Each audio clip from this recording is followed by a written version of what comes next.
Pero napaka-obvious naman po ang kanyang sinabi kanina dun sa Blue Ribbon Committee.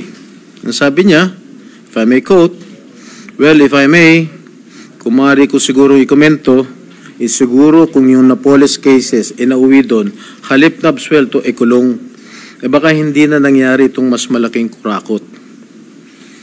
Those were the words of Senator Kiko Pangilinan. Sino ba ang pinatatamaan niya? Sino ba pinatatamaan mo? Di ba? It's very obvious that I was being alluded to. Remember, Mr. Senator Pangilinan, that I was acquitted by the court. Mr. President, I cannot, in good conscience, let the remarks made earlier by our colleague, Senator Francis Pangilinan, during the Blue Ribbon Committee pass without rebuttal. His comments, while not naming us directly, were laced with insinuations, clearly aimed at me and former Senator Bong Revilla, and the legal ordeals I have already faced. With due respect, such statements are not only unfair, they are malicious and utterly uncalled for. Mr. President, let me put on record. Hinarap ko po ang mga kasong isinampas sa akin. Dumaan ako sa mahabang panahon ng paglilitis, pagkakakulong, at pati na ang mabigat na stigma na idinulot nito. Hindi lamang sa akin, kundi maging sa mga miyembro ng aking pamilya na taon ding nagtiis ng pangungutya, pangmamaliit, at panghusga. Sa huli, napatunayan na walang sapat na batayan ang mga ipinukol sa akin na mga akusasyon. Hindi ko kailanman nanaisin na pagdaanan nito ng sino man sa aking mga kasamahan dito ngayon. Mr. President, the courts have spoken with finality. To cast doubt on these decisions is not only an insult to me personally, but a dangerous affront to the judiciary. It undermines the very foundation of our justice system and erodes public trust in due process. Ginoong Pangulo, hindi ako tutol sa sinasagawang pagdinig ng Blue Ribbon Committee. Ngunit, hindi ko pahihintulutan na ang kasalukuyang issue ay gamitin upang idikit muli sa akin ang mga maling paratang at sadyang impluwensyahan ang opinyon ng publiko. Ang mga kasong may kinalaman sa PDAF ay naresolba na ng korte matapos ang masusing proseso ng batas. To insinuate otherwise is nothing less than an attempt to rewrite history and to malign the integrity of the judicial process. I urge my colleagues to exercise prudence, fairness, and much of all, respect. I too deserve to be heard and to defend myself, whether in this august chamber or before any court of law.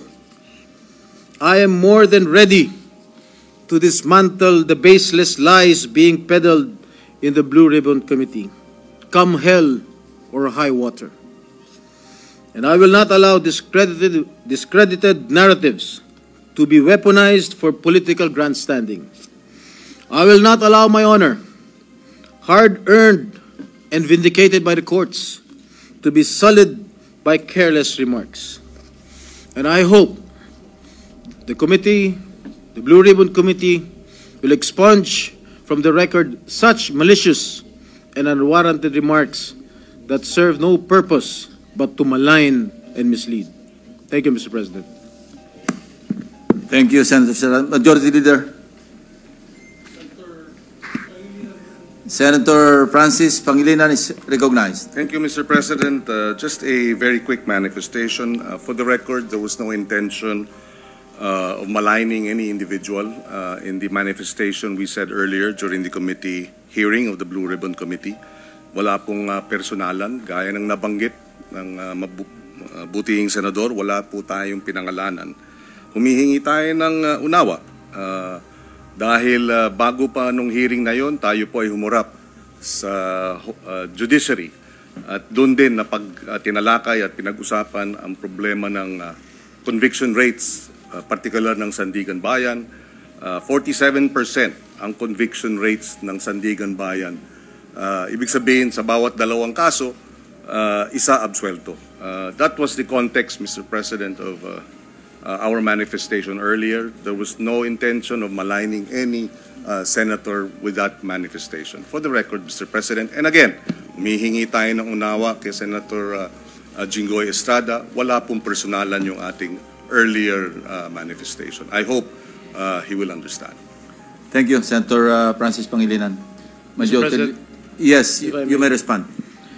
ang sabi po ni Senator Pangilinan, wala ho siyang binanggit na pangalan. Pero napaka-obvious naman po ang kanyang sinabi kanina dun sa Blue Ribbon Committee. Ang sabi niya, if I may quote, well, if I may, kung maaari ko siguro ikomento, siguro kung yung Napoles cases inauwi doon, halip na absuelto, kulong, baka hindi na nangyari itong mas malaking kurakot. Those were the words of Senator Kiko Pangilinan. Sino ba pinatatamaan niya? Sino ba pinatatamaan mo? Di ba? It's very obvious that I was being alluded to. Remember, Mr. Senator Pangilinan, that I was acquitted by the court. Are you questioning the decision of the court acquitting this representation? You're a lawyer. I'm not.